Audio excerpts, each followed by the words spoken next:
កិច្ចចុងក្រោយហើយដែលនៅក្នុងពិធីផ្លូវការដោយហៅថាពិធីដង្ហែទៀនជ័យឬក៏ដង្ហែភ្លើងដង្ហែកាគី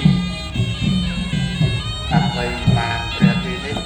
យកមកប្រគេននិងជូនគណៈសេដ្ឋីដើម្បីគោលបូជាបាទ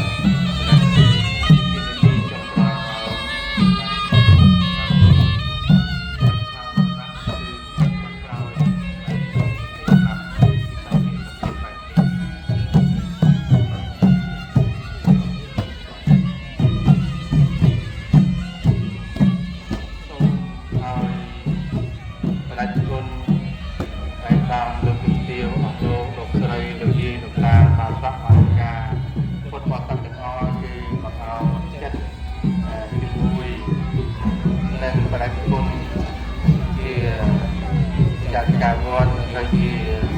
តំណាងក្រុមសានៃសពដូចជាអរលោកស្រីបកសារសពដែលកំពុងសង្ហែដំណងកម្មវិធីគឺជាកិច្ចយ៉ាងណាខាងនេះបានជាសង្ហែទៅខាងលេខជាដង្ហែសពគឺជាការបញ្ជាក់អំពីដំណើរវិលត្រឡប់របស់មនុស្សទាំងអស់ដែលការសម្អាតតែ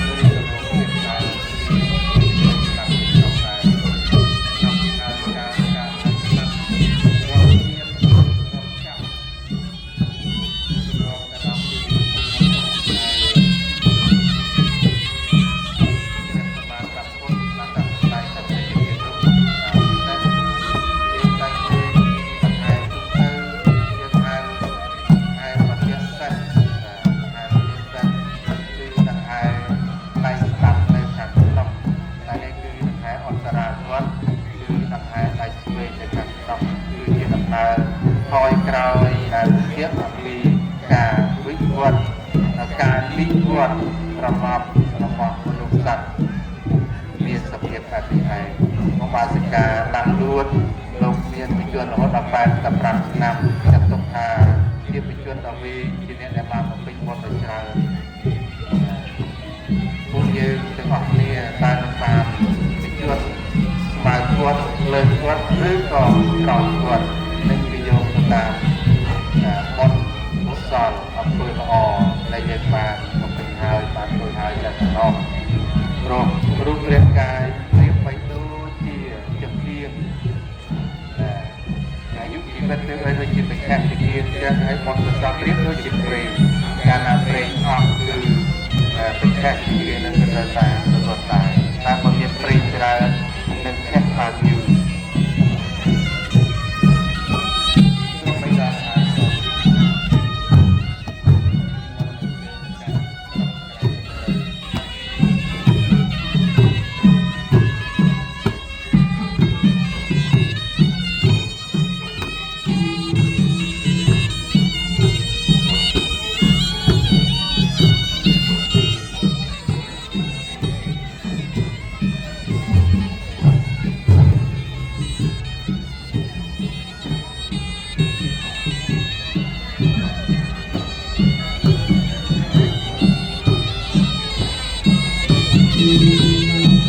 បាទសម្រាប់